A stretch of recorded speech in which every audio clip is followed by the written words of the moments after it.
Very interesting article in the Hill this week, and to me it suggests that our extraterrestrial visitors, at least some of them, are hiding out somewhere off the southern coast of California, and apparently they've been there for a long time. Whether they're maybe they have a base under the ocean there or something, but this has been going. There's been sightings and strange events going on there for decades, and in fact, one of the more recent events happened in 2019, where there were so-called quote drones end quote hovering and flying near United States warships that were in the waters off the southern coast of California. I'm going to read you some of this article here, and then we could talk about it a little bit.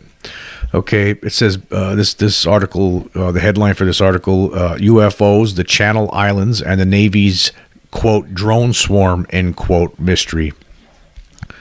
The Navy has a perplexing mixed mystery on its hands. For several weeks in 2019, unknown objects stalked U.S. warships off the coast of Southern California. While the bizarre, quote, drone, end quote, encounters remain unsolved, the incidents occurred in an area with a long history of UFO sightings, including two of the most credible encounters on record. According to documents reviewed by The Drive, the first reports of unidentified objects hovering and flying near Navy vessels sparked a sweeping high-level investigation. The Navy, working with the FBI and Coast Guard, now appears to have ruled out civilian activity or United States military operations as plausible explanations for the encounters. This leaves two possibilities, each with extraordinary implications. Either a foreign adversary is spying on Navy ships around the Channel Islands, which lie just west of Los Angeles and San Diego, or devices of truly unknown origin are operating with impunity around the United States and allied vessels. Now, the article goes on to talk about the implications of whether, if something like this is foreign, like say from China or Russia, that what a gigantic counterintelligence failure would be on behalf of the United States, that they can't do anything about it. They didn't know about this, and there's nothing been done about it since. I don't personally believe that that's what it is, and as we read further, we go further in this article, you'll see why. It makes absolutely no sense that it would be Russia or China. Anyhow, it says the implications of a foreign power deploying drones to spy on American warships just off the California coast are immense. For starters, this scenario suggests a monumental United States counterintelligence failure. Moreover, such a brazen and technically complex intelligence operation amounts to an enormous gamble for a hostile nation. Any shoot-down, as the Navy reportedly attempted, of a foreign surveillance drone so close to the United States shores would invite sweeping geopolitical repercussions. Importantly, if the UFOs that stalked the Navy warships were part of an adversarial intelligence collection effort, the object's operators made little effort to conceal their presence. Videos taken aboard one U.S. vessel show the mysterious craft displaying bright and flashing lights. At the same time, Navy radar operators track the objects with apparent ease, even expressing surprise as the craft engaged in anomalous maneuvers. In another video, a spherical object, which has noteworthy parallels to UFOs observed by fighter pilots off the U.S. East Coast, appears to descend slowly into the ocean. So, yeah, China or Russia don't have technology that could do that could, move around in those ways and basically could go into water, fly out of water, go in, that's just, no, they don't have that, no. And the article continues here. It says, to be sure, investigators and intelligence analysts must take seriously the possibility that a foreign power is spying on United States warships a stone's throw from two major American cities, but based on what is known publicly about these bizarre incidents, investigators should also consider the long history of UFO sightings around the Channel Islands. Decades of anecdotal reports are bolstered by two of the most credible encounters on record. And of course, one of those credible encounters, according, that we all know about, is the 2004 incident with the Tic Tac and David Fravor and his crew with the, the fighter jets saw engaged with this Tic Tac object that made maneuvers that are basically impossible. I'll read some more of this article with regard to the Tic Tac. It says that, and this was in 2004, and this was near San Clemente Island off the southern coast of California. As the jets approached, all 4 aviators aboard the 2-seat fighters observed a Tic Tac shaped craft hovering and moving in extraordinary ways just above the surface of the ocean. The object, which had no discernible engines, rotors, wings, or other control surfaces, then mirrored the maneuvers of the lead fighter jet before accelerating instantaneously out of sight. After descending tens of thousands of feet in less than a second, the object reappeared on radar 60 miles away, implying unimaginably fast velocities and G-forces. Most perplexingly, the UFO appeared at a predetermined rendezvous point known only to the aircrew and radar operators. United States intelligence analysts ruled out highly advanced Chinese or Russian aircraft as plausible explanations for the bizarre encounter. For their part, the 4 aviators who observed the object believed that it was, quote, not from this world. Okay, so again, this is stuff that the Tic Tac was not from this world, according to the people who encountered this thing, and even the intelligence people of the United States apparently don't believe this. I mean, I don't see how anybody could believe it. That these things were manufactured somewhere on this planet. That we just don't have that. We don't. It's impossible. So it's obviously extraterrestrial. And then this article goes on. It talks about other things that happen in this area. Strange sightings, UFO sightings over the years. Among many noteworthy contributions to American aviation, Clarence Kelly Johnson designed the legendary U-2 and SR-71 spy planes as the first head of Lockheed Martin's famed Skunk Works division. On December 16, 1953, Johnson and his wife watched as a UFO with no apparent control surfaces or engines hovered for several minutes in the vicinity of the Santa Cruz Island. The object then accelerated rapidly out of sight. Unknown to Johnson, a Lockheed flight test crew, which included the company's chief aerodynamics engineer, chief flight test engineer, and 2 highly experienced test pilots, observed the same object while flying northwest along the Los Angeles coastline.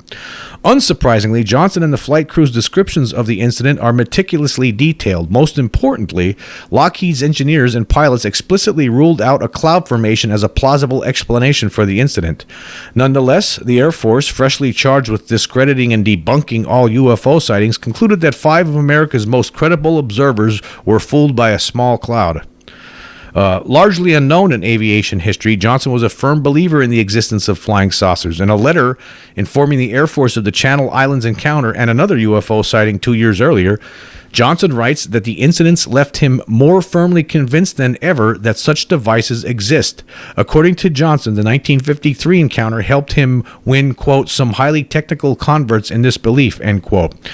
Importantly, the Lockheed engineers and pilots' descriptions of the December 1953 incident referred to another credible sighting over the Channel Islands. In 1951, one of the company's top test pilots, Roy Wimmer, sighted some lights over Catalina Island that reportedly stood still for a while and moved around before disappearing. The parallels to the movement of the, quote, drones, end quote, that recently followed U.S. warships are noteworthy. A decade after the Lockheed encounters of the 1950s, well, it was more than a decade, it was actually 1966, a Navy photographer captured video of a UFO moving slowly over Catalina Island. Digitally enhanced footage shows that the object appears to lack control surfaces or obvious means of propulsion, bearing an intriguing resemblance to the strange craft observed by naval aviators in 2004. Now, with Congress forcing the government to take the UFO phenomenon seriously for the first time, investigators must consider whether the objects that followed Navy warships are linked to the long history of inexplicable yet highly credible encounters in the waters off Southern California. You know, this all to me suggests that there must be some sort of base out there. I mean, this has been going on since the 50s, as far as we know, maybe longer. But as far as we know, as far as reports are concerned, people have been seeing these things out in this area since the 1950s, early 1950s. So And they don't seem to be. They move in ways that defy any kind of logic, as far as we know. I mean, they do things that our things can't do. To put it simply, and so. Is there a base there, maybe under the ocean, perhaps? I mean, these things are seen flying in and out of the ocean sometimes. In fact, so actually one of these reports here says one of these objects dropped into the ocean. We actually have video from the Pentagon that confirms this, that shows an object going, floating above the ocean and then just dipping in.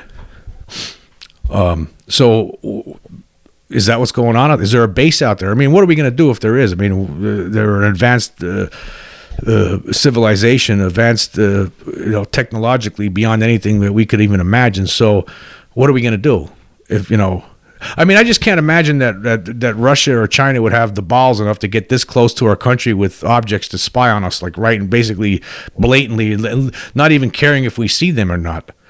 And actually, the other interesting thing is the fact is that the ship in 2019 fired upon these objects, tried to fire upon them. Apparently, they didn't hit nothing. They didn't hit anything, excuse me. Put it this way, if it is China or Russia, then we're in big trouble, man. Whew, we're done. I mean, they're way ahead of us. I don't believe that. That's what I can't make myself believe that, though. I don't think that I think this country, United States of America, is the most technically advanced country in the world militarily. And I just don't see that these other countries would have figured out some sort of technology that's so far beyond anything that we've developed. I mean, if they did, then they could take over. They could run circles around anything that we got, and then we're screwed if there's any sort of conflict at some point. So I don't think it is that. I completely dismiss that. I mean, there could be some cases where they brazenly send something over, but according to these reports, these things are moving slowly. Sometimes they're moving, decelerating to something moving fast, and then decelerate to and moving very slow through the sky. It doesn't make any sense. So and again, these things have been seen for decades. The Catalina footage is actually from 1966. Is very interesting. I'll leave a link for this article in the description. If you could click on, they have within the article, you could click on that footage and you could see what that looks like. It's very interesting. I've always been fascinated by the Catalina Island footage from 1966 of a UFO flying over the mountains. I mean, it's amazing. So these things have been there for a long time, but you wonder, is there a base there? Why are it seems like there's a heavy concentration of UFOs in this specific area of the world? Are they underwater? Where are they hiding? In plain sight, maybe. Who knows? Who knows? Maybe they have a way to make themselves. I think that there's a strong possibility that some of these extraterrestrial visitors have bases under the ocean. There's no question. I mean, the oceans, of course. The earth is covered predominantly with water, and it'd be easy for them to hide there. Easy for them to have a cover, and keep this thing, as secret as they can.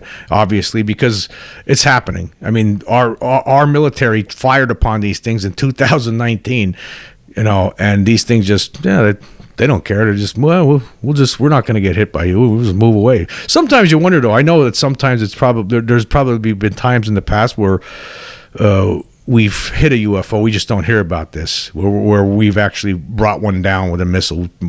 Probably got lucky here and there. There's been reports of that. But they were firing on these objects in 2019. They're referring to them as drones in this. Drones that move around that in ways that other drones that we're aware of don't move around. And I mean, again, where are they hiding? Maybe they're hiding on one of these islands out there somewhere. Maybe they have a base inside one under a hill or something. I mean, who knows? But I would suspect that they probably have some sort of a base under the ocean in that area. And why are they there? Why are they there? Are they just been all these years? Have they been interested in our warships? Because of course, our warships would be out in those waters all these, for decades. So maybe that's why they decided to establish a base there, maybe to observe what our military is doing out there, our Navy.